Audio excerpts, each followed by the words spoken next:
Hello students, so this is the next part of the chapter second, nutrition in animals.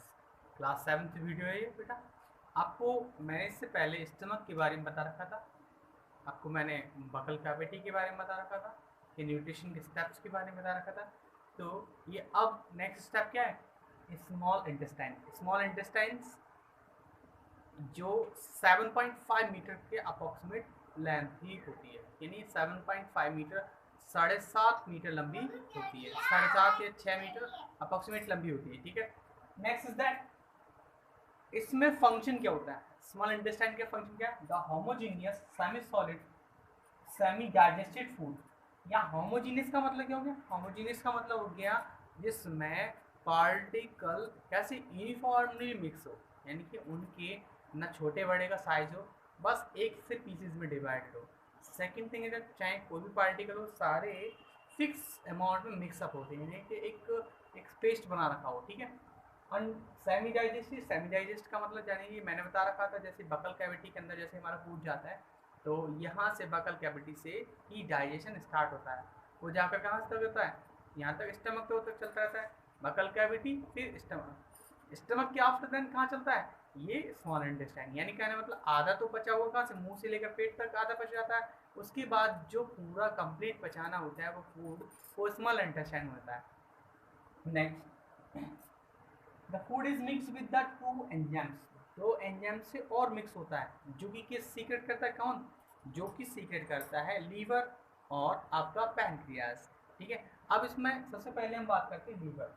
It is reddish brown, reddish brown colour का होता है, जो कि कौन से? Right side में आपके स्टमक के ऊपर एब्डोमेन के पास में, एब्डोमेन जो होता है हमारा उधर कहते हैं उसे, एब्डोमेन से के वेबअप होता है। ठीक है, next it secret a green liquid, एक ऐसा ग्रीन लिक्विड कलर का जूस सीक्रेट करता है, जिसे हम वाइल्ड जूस कहते हैं। क्या बोलते हैं?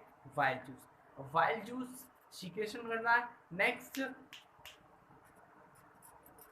इसके बाद यही जो लीवर होता है वो क्या करता है? ये सारे फैटी मॉलिक्यूल का, फैट्स के जितने भी मॉलिक्यूल्स हैं उनका डाइजेशन करता है। The next point is that वाइल्ड जूस मैंने बताया था। वाइल्ड juice it is alkaline solution, एक एल्कलाइन सॉल्यूशन होता है जो ग्रीनिश कलर में होता है बेटा, and help to neutralise the acidic solution. यानी हमारे जब स्टमक में एसिड का सीक्रेशन होता है, तो जाहिर सी बात है जो हमारा जो फूड होगा, फूड मटेरियल्स है, वो सारा कैसे होता है? एसिडिक इन नेचर में हो जाएगा। कैसे होता है? Acidic in nature. जैसे ही वो वाइल्ड जूस के साथ मिक्सअप होता है, तो वाइल्ड जूस जो होता है वो बेसिक इन नेचर का होता है। बेस और एसिड जब मिल जाते हैं तो वो कैसा होता है? न्यूट्रल कंडीशन में साल्ट फॉर्मेशन करते हैं। क्लियर हो गया?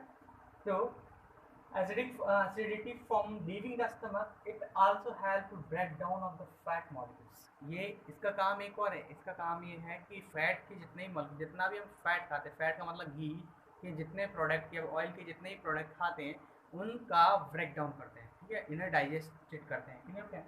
अब आता है पैनक्रियाज। पैनक्रियाज की जो शेप होती है बेटा, मोस्टली किस तरीके से होती है? आप लीफ की तरह दिखाएंगे, लीफ की तरह दिखाई देगी। ठीक है, क्लियर हो गया? Next, pancreas, a leaf shaped glands present below the stomach, stomach के बिलो में होता है, and secret the pancreatic juice, जो सीक्रेट करता है पैनक्रेटिक जूस का, and act on the carbohydrate and protein. Protein और कार्बोहाइड्रेट मॉलिक्यूल जितना भी फूड मटेरियल्स न्यूट्रिएंट्स खाते हैं, तो उनके ऊपर ये जो पैनक्रेटिक जूस होता है वो वर्क करता है, यानी उसका डाइजेशन भी करता है। अब आता है इंटेस्टियल ग्लैंड्स। इंटेस्टियल ग्लैंड्स का मतलब होता है, एक इंटेस्टियल ग्लैंड्स जो होती है वो फैट और कार्बोहाइड्रेट और प्रोटीन मॉलिक्यूल्स को क्या कर देता है? कंप्लीटली डाइजेस्ट करता है, उन्हें सिंपलर फॉर्म में डिवाइड कर देता है। ठीक है, ये आपका क्या है? ये इंटेस्टियल ग्लैंड्स है, जो कि क्या करता है? वो कार्बोहाइड्रेट और प्रोटीन को डाइजेस्ट कर रहा है। क्या करता है? डाइजेस्ट। क्लियर? हाँ, तो बेटा digestion of the food, food का डाइजेशन जो चलता है वो कैसे कैसे, जैसे कार्बोहाइड्रेट जब एंजाइम के साथ वर्क करता है तो कार्बोहाइड्रेट कन्वर्ट हो जाता है ग्लूकोज में, और प्रोटीन जो होता है प्रोटीन कन्वर्ट हो जाता है अमीनो एसिड में, और जो फैट मॉलिक्यूल्स जो हम लोग खाते हैं वो फैट मॉलिक्यूल्स कन्वर्ट हो जाता है फैटी एसिड या कोलेस्ट्रॉल। कोलेस्ट्रॉल तो आपने देखा होगा, लिपिड जो होता है उसमें कोलेस्ट्रॉल पाया जाता है, इसी तरीके से हमारी जो स्किन होती है वो सॉफ्ट और स्मूथ जो हो जाती है वो सी रीजन फैट मॉलिक्यूल्स के रीजन के कारण होती है। नेक्स्ट आता है ब्लस, बिली कह सकते हैं या ब्लस। Bile is the plural form और ब्लस क्या होता है, क्या होता है, सिंगुलर फॉर्म्स। एक पॉइंट को हम अगर इससे कहेंगे तो ब्लस कहेंगे, और तीन चार यानी नंबर्स मैनी नंबर्स में अगर प्रेजेंट होंगी तो इसे बिली कहेंगे। क्या कहेंगे, ये कहाँ होती है, जैसे क्या है, एक आपने देखा हो जो स्मॉल इंटेस्टाइन होती है और वाइल्ड टाइप में, वाइल्ड टाइप में होती है, और कैसे ट्यूबुलर टाइप में, कॉर्ड और कॉइल्ड और ट्यूबुलर टाइप में होता है। ट्यूबुलर का मतलब होता है लंबी पाइपलाइन में, और कॉइल्ड में होता है छोटे छोटे पॉइंट में घूमी हुई, ठीक है। अब इन घूमी हुई पॉइंट में आपको देखा होगा जैसे संतरे के, जैसे संतरे हम खाते हैं तो संतरे के एक खाप में अगर कई सारे हेयर दिखाई देते हैं, तो इसी हेयर टाइप में हमारी जो छोटी वाली स्मॉल इंटेस्टाइन होती है उसमें कई सारे विलस प्रेजेंट होते हैं। विलस प्रेजेंट होते हैं, उन विलस में क्या होता है, कैपिलरीज होती है। क्या होती है, ब्लड कैपिलरीज। और ब्लड कैपिलरीज का मतलब क्या होता है, a junction where the veins और arteries are combined connected is known as the capillary. जहाँ आर्टरीज और वेन्स मिलती हूँ उसे कैपिलरी कहते हैं। क्या कहते हैं, कैपिलरी। अब इन कैपिलरी का मतलब आपने देखा आर्टरीज और वीन मिली, क्लियर हो गया। अब आपने देखा है कि इन दोनों के जो मिल रहा है, मिक्सिंग कर रहा है, तो इसमें क्या होता है, मिक्सिंग करने के बाद ये कैपिलरी बन गई, कैपिलरी पॉइंट आर्टरीज बन गई, ठीक है। नेक्स्ट इसका काम क्या होता है, जैसे खाना हम खाया तो खाना खाने का स्मॉल इंटेस्टाइन आएगा खाना, और खाना सबसे पहले स्मॉल इंटेस्टाइन का एब्डोमेन में आता है, सॉरी डोडोमन में आता है, और फिर लास्ट जो पार्ट होता है इलियम होता है, जहाँ पे इसका एब्जॉर्प्शन प्रोसेस होता है, ठीक है। अब जैसे ही इसमें खाना इसके हेयर पे टच करेगा तो टच करने के बाद यहाँ एब्जॉर्प्शन प्रोसेस होगा। एब्जॉर्प्शन प्रोसेस में क्या होता है, ये खाने में जितने भी न्यूट्रिएंट्स मटेरियल्स होंगे, कार्बोहाइड्रेट, प्रोटीन या फैट मॉलिक्यूल्स हैं, उनका क्या करता है, एब्जॉर्ब करता है। एब्जॉर्ब करने के बाद ये सारे मटेरियल्स कहाँ चले जाते हैं, कैपिलरी में, और कैपिलरी से कहाँ चले जाता है, it is the present into the small intestines and absorb the nutrients from the food and transfer to the cell through the blood capillary। blood capillary से ट्रांसफर होता है कहाँ, हर बॉडी के सेल तक। They work on the diffusion process. और diffusion का process का मतलब क्या, हायर कंसंट्रेशन से लोअर कंसंट्रेशन। हायर कंसंट्रेशन का मतलब क्या, फैट जो हमारे जो ग्लूकोज या फिर आपके अमीनो एसिड या अमीनो फैटी एसिड जो भी प्रेजेंट है वो ज़्यादा क्वांटिटी में कहाँ फैट यानी फूड के अंदर होंगे, फूड मटेरियल्स के अंदर डाइजेस्टिव फॉर्म में पाया जा रहा है उसमें प्रेजेंट होंगे सबसे ज़्यादा। लेकिन अब इसकी यानी जब ज़्यादा क्वांटिटी में प्रेजेंट हो तो उसे बोलते हैं हायर कंसंट्रेशन, और जहाँ कम क्वांटिटी में प्रेजेंट हो या ना हो उसे lower concentration.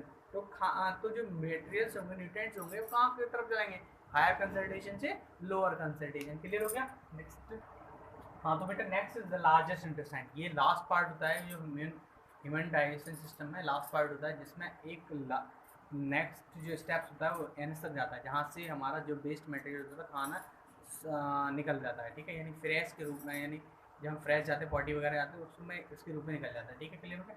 Next largest intestine क्या था, the undigested food along with the water moves down into the largest intestine.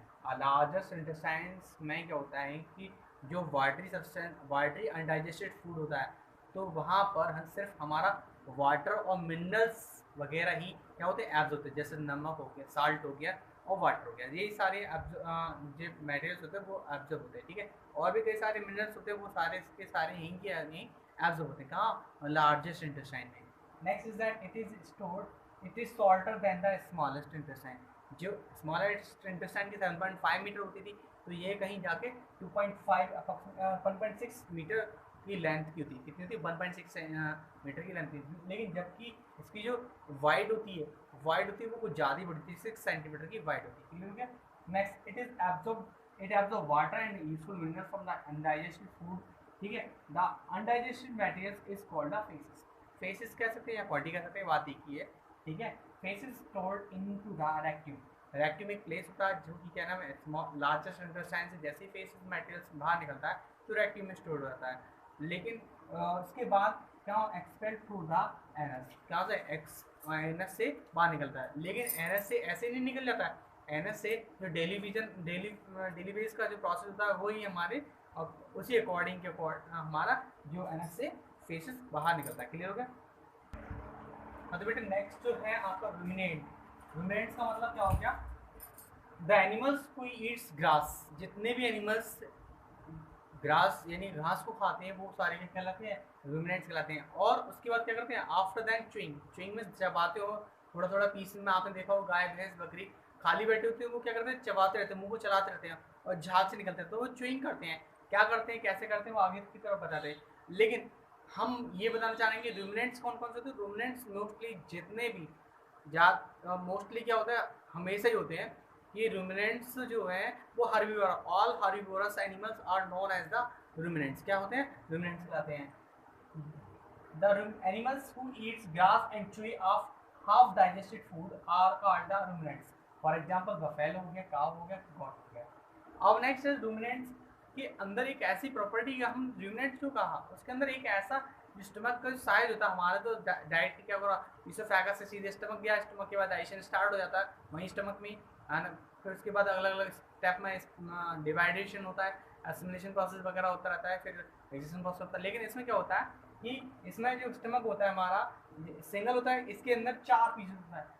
The ruminants have a unique stomach which is divided into 4 chamber, 4 chamber में divide होता है। पहला rumen होता है, दूसरा रेक्टियम होता है, तीसरा ओमेसम होता है, फिर चौथा एबोमेसम होता है। रुमेन का मतलब क्या कि पहले हमने खाने को लिया, सॉइल करा, क्या करा, सॉइल करा, सॉइल में ले गया खाने को, उन्होंने क्या करा, थोड़ा थोड़ा चबाया और क्या करा, निगल लिया। और उसके बाद नेक्स्ट रेक्टियम जो आ गया, उसका काम क्या था, जो हाफ च्यूइड जो था डाइजेस्टेड फूड था, वो क्या करा, उन्हें क्या करा, उन्हें फिर अगेन चबाया, चुई करा, चबाना, अच्छी तरीके चबा लिया। और चबाने के बाद ओमेसम में पहुंचेगा, ओमेसम में डाइजेशन प्रोसेस स्टार्ट हो जाता है। डाइजेशन प्रोसेस का मतलब क्या हो गया कि स्मॉल पीस में डिवाइड होना, स्मॉल पीस में डिवाइड हो गया। उसके आफ्टर देन जो आपका एबोमेसम जो बचा है, उससे क्या करता है, उसके साथ जब एंजाइम जितने भी होते हैं वो सारे यहाँ पर वर्क करते हैं। क्लियर हो गया, ये आपका फुल्ली चैप्टर फिनिश हो गया। आप लोग नोट्स चाहे तो बना सकते हैं इससे रिलेटेड, अगर नहीं नोट्स बनाना चाहते तो कोई बात नहीं, आप अपने बुक से रिलेटेड क्वेश्चन करिए, बुक को पढ़िए। अगर आपको कोई भी डाउट होता है तो मेरे को कांटेक्ट कीजिए, तो मैं आपकी क्वेरी जितनी भी होगी मैं आपको उसे सॉल्व करूँगा। क्लियर हो गया। और उसके बाद एक बात ध्यान रखिएगा, मेरी वीडियो में लाइक्स जरूर कर दीजिएगा, लाइक शेयर और सब्सक्राइब करिएगा। जितने भी बच्चे हैं वो मोस्टली लाइक जरूर करें, वीडियो देखने के बाद नीचे थंब का प्रिंट दिखाई देगा, उसको लाइक जरूर कर दिया करो, टच कर दिया करो। और सेकंड थिंग दैट आपका शेयर करना और सब्सक्राइब करना, जिसने नहीं किया वो शेयर सब्सक्राइब जरूर कर दिया, ठीक है बेटा।